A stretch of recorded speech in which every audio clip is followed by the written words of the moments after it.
सभी दर्शकों को नवरात्रि की हार्दिक शुभकामनाएं। माता रानी आप सभी दर्शकों की सभी प्रकार की मनोकामनाओं को पूर्ण करें। दोस्तों, मैं ईश्वर की सौगंध खाता हूँ, माता रानी की सौगंध खाता हूँ, माता वैष्णो की सौगंध खाता हूँ। अगर आज आपने ये पान का उपाय कर लिया तो आपको दुनिया की बड़ी से बड़ी शक्ति, महाशक्ति, करोड़पति होने से रोक नहीं सकती। आप महाधनी हो जाओगे, धन ऐश्वर्य से परिपूर्ण हो जाओगे। देखिए, इस साल जो नवरात्रि है, माता रानी इस साल नवरात्रि में हाथी पर सवार होकर के आई हैं। दोस्तों, हाथी पर सवार होकर के आने का मतलब है कि अपने सभी प्रकार के जितने भी उनके भक्त हैं, उनकी सभी प्रकार की मुरादें जल्द पूर्ण होंगी। माता रानी हाथी पर सवार होकर के आती हैं तो उस साल धन धान्य में वृद्धि होती है। इस समय जो किसान होते हैं उनके घर में भी खुशियां आ जाती हैं। देखिए, 15 अक्टूबर से नवरात्रि शुरू हो चुके हैं, जो कि 24 अक्टूबर तक चलेंगे। तो आपको नवरात्रि में मैं आप लोगों को पान का जबरदस्त चमत्कारी प्रयोग बताऊंगा। यह उपाय करके आपके घर में रखी लकड़ी भी सोने की हो जाएगी। बस यह उपाय सच्चे दिल से ही करना है। पान का विशेष उपाय खासकर माता रानी को बहुत प्रिय होता है। आज हम पान के 10 जबरदस्त उपाय बताएंगे। 10 में से आप कोई भी एक उपाय कर लेना, आपका बेड़ा पार हो जाएगा, आप विजय हो जाएंगे। घर में दिन दोगुनी रात चौगुनी तरक्की होगी। चारों दिशाओं से धन दौलत रुतबा पैसा घर में खींचा चला आएगा।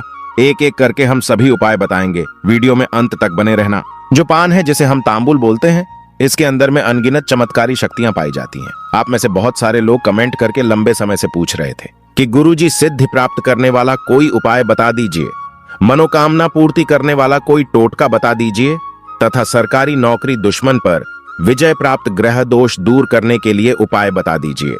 तो पान से ही समस्त प्रकार की मनोकामना, समस्त प्रकार की इच्छा की पूर्ति करने का अब जबरदस्त पावरफुल चमत्कारिक प्रयोग बताऊंगा।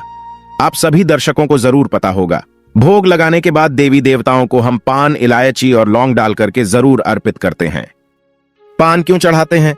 पान चढ़ाने के बहुत सारे रीजन होते हैं, पान चढ़ाने के बहुत सारे कारण होते हैं। तो जो तांबूल होता है, जिसे संस्कृत में हम तांबूल बोलते हैं, हिंदी में पान बोलते हैं। जो पान है, इसके अंदर में अनगिनत चमत्कारिक शक्तियां होती हैं। बड़ी से बड़ी सिद्धि, बड़ी से बड़ी मनोकामना की पूर्ति कर सकते हैं। पान के माध्यम से अनेक प्रकार की सिद्धियों को प्राप्त कर सकते हैं। अनेक प्रकार की अपनी जो कामना है उसे पूरा कर सकते हैं। जिनको पुत्र की प्राप्ति नहीं हो रही है, उनको बिल्कुल ही पुत्र की प्राप्ति होना शुरू हो जाएगी। दोस्तों, कहने का मतलब है कि आपको पान को साधारण नहीं समझना है। पान के अंदर में अनगिनत चमत्कारी शक्तियां होती हैं। तो वीडियो को ध्यान से देखना। स्माइल फैमिलीज चैनल का मकसद है जनहित एवं जन कल्याण करना। इसलिए आप लोगों को इस प्रकार की अच्छी अच्छी जानकारी सिखाई जाती है ताकि आपका भला हो, आपका कल्याण हो। अगर आप इस प्रकार की प्राचीन जानकारी में इंटरेस्ट रखते हैं, थोड़ा बहुत अगर आपका भी मन रुचिता है, तो आप हमारे चैनल को सब्सक्राइब कर हमारा सपोर्ट जरूर करें। दोस्तों, आइए अब जानते हैं तांबूल के उपाय। अभी तक कमेंट बॉक्स में जय माता दी नहीं लिखे हैं तो जय माता दी जरूर लिख देना। जो तांबूल है, जो पान है, ध्यान से सुनिएगा। आप में से ऐसे अधिकतर लोग हैं जो कि सिद्धि प्राप्त करना चाहते हैं। इसी की मैं जानकारी बताना शुरू करूंगा। 3 से 4 इसके प्रयोग बताऊंगा। आप में से ऐसे अधिकतर लोग हैं जो कि सिद्धि प्राप्त करना चाहते हैं, सिद्धि प्राप्त नहीं कर पा रहे हैं। सिद्धि प्राप्त करने में बहुत सारी समस्या आती है, या फिर मंत्र में बीच में किसी भी प्रकार के जाप करते हैं, उसमें खंड हो जाती है, खंडित हो जाती है।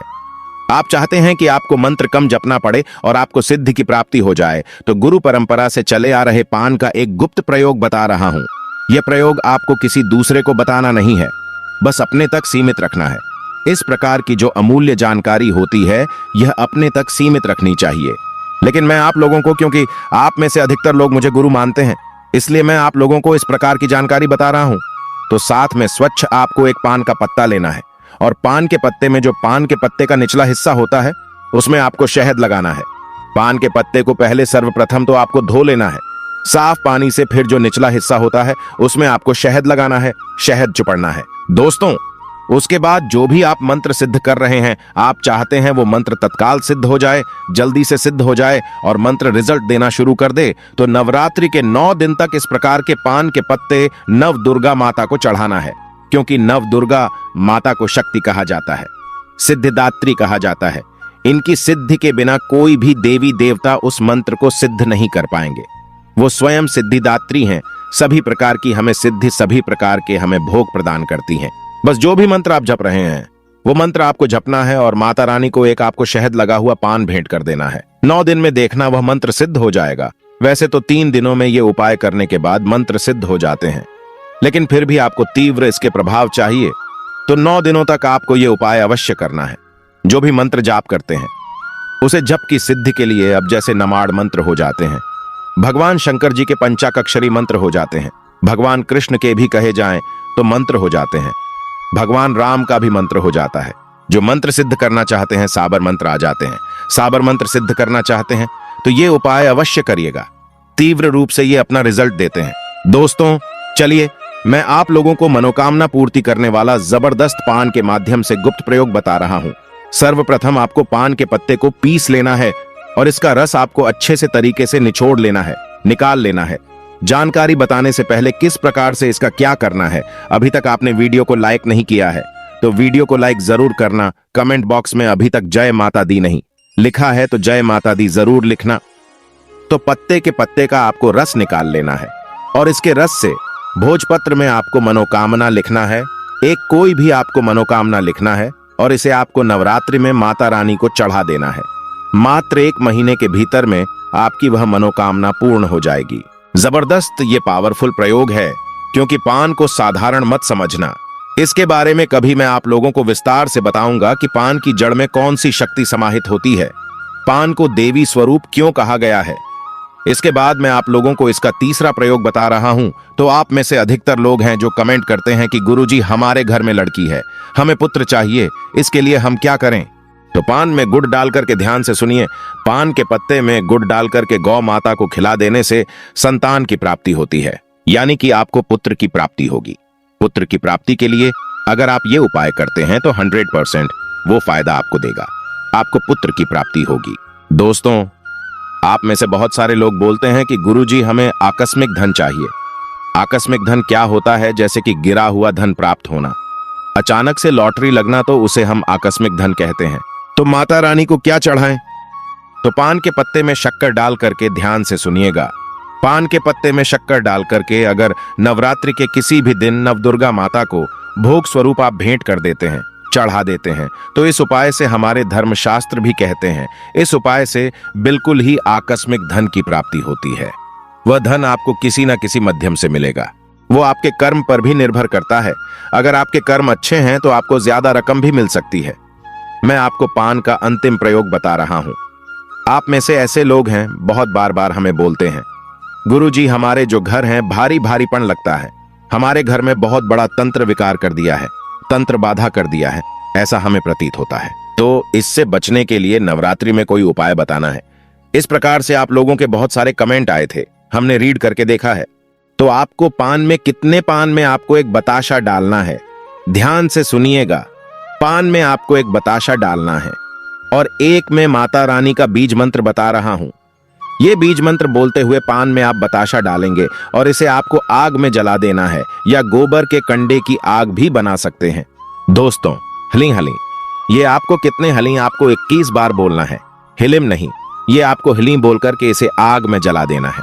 21 बार आपको बोलते हुए आग में जला देना है। तो आपके घर में जितनी भी संपूर्ण नकारात्मक शक्तियां हैं सबको खींच करके, ये मंत्र खींच करके बतासे में डाल देंगे और भस्म कर देंगे।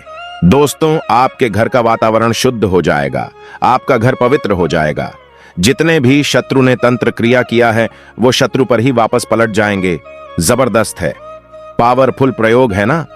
इसमें आपको मंत्र जाप करने की जरूरत पड़ रही है, न तंत्र जाप करने की जरूरत पड़ रही है।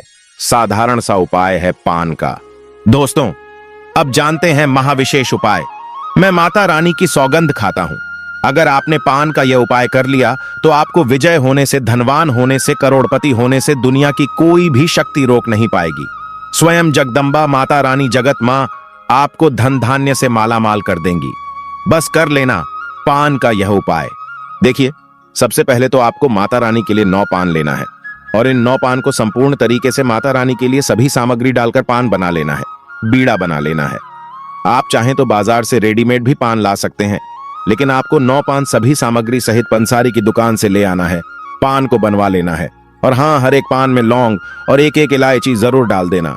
दोस्तों, अब आपको क्या करना है वह हम आपको बताएंगे, तो वीडियो में अंत तक बने रहना।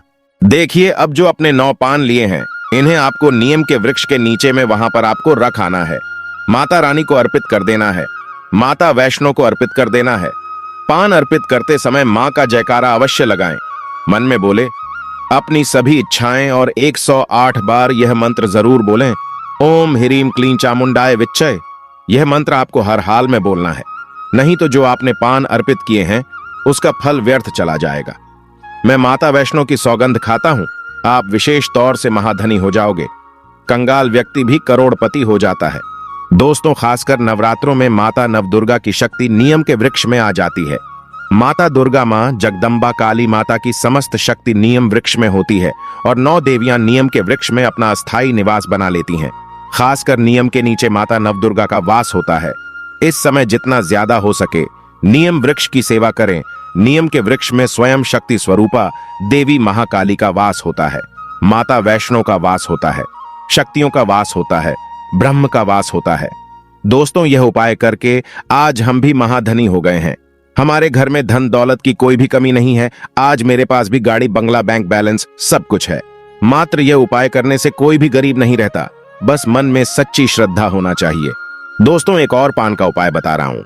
संतान प्राप्ति हेतु अगर कोई भी स्त्री माता रानी को 21 पान में एक बताशा डालकर तथा 2 लौंग, एक सुपारी, एक हरी इलायची अगर माता रानी को अर्पित कर दें तो उसे संतान की प्राप्ति हो जाती है। आप अपने घर में बने मंदिर में माता रानी को पान अर्पित कर सकते हैं या बाहर मंदिर में भी 21 पान अर्पित कर सकते हैं। लेकिन याद रहे, खाली पान अर्पित मत करना। पान के ऊपर लौंग, बताशे, इलायची तथा सुपारी जरूर डाल देना। फिर देखना आपके घर में एक नन्हे मुन्ने की किलकारी आपके आंगन में गूंजेगी, आपकी गोद में खेलेगी, एक संतान आपके घर में उत्पन्न होगी। और जो मंत्र अभी हमने आपको बताया था, वही मंत्र 108 बार बोल देना। आपकी मनोकामना अवश्य पूर्ण हो जाएगी। और यह बात हम आपको कॉपी पर लिखकर भी दे सकते हैं। यह कोई हवाई बात नहीं कह रहे हैं हम, यह बात हम साक्षात कॉपी पर लिखकर दे सकते हैं। दोस्तों, हर मंगलवार या शनिवार के दिन स्नान करके मंदिर जाकर भगवान बजरंग बली को पान का बीड़ा अर्पित करें, तो इस उपाय से हनुमान जी शीघ्र ही प्रसन्न होते हैं और भक्तों की सभी परेशानियों का बीड़ा उठाते हैं। रविवार के दिन पान का पत्ता लेकर घर से बाहर निकलने से रुके हुए सभी कार्य संपन्न होने लगते हैं। दोस्तों, शास्त्रों में कहा जाता है कि पान के पत्ते पर कपूर रखकर नवरात्रों में माता रानी की आरती करने से घर की नकारात्मक ऊर्जा खत्म हो जाती है और घर में खुशहाली आती है। हालांकि पूजा के लिए पान के पत्ते खरीदने से पहले इस बात का ध्यान रखें कि उसमें छेद अथवा कटा फटा ना हो और पत्ते सूखे ना हो, वरना इससे व्यक्ति की पूजा पूर्ण नहीं होती। पान के पत्तों को ताजगी और समृद्धि का प्रतीक माना जाता है। स्कंद पुराण के अनुसार पान के पत्तों का उद्भव समुद्र मंथन के दौरान हुआ था। पूजा में पान के पत्तों के इस्तेमाल इस मान्यता के आधार पर भी किए जाते हैं कि पान के पत्तों में देवी देवताओं का वास होता है, निवास होता है। पान में शक्तियां होती हैं, ऊर्जाएं होती हैं। जो मनुष्य माता रानी को पान अर्पित करता है, उसके घर में धन संपदा तथा उस व्यक्ति को अष्ट सिद्ध और 9 निधि की प्राप्ति होती है। दोस्तों, अगर आपके ऊपर किसी कारण बस पाप लग गया है, दोष लग गया है, तब ऐसे में पान का दान करें। ऐसा करने से व्यक्ति को पिछले और इस जन्म के पापों से छुटकारा मिल जाता है। ऐसे में किसी भी दिन किसी गरीब को पान का दान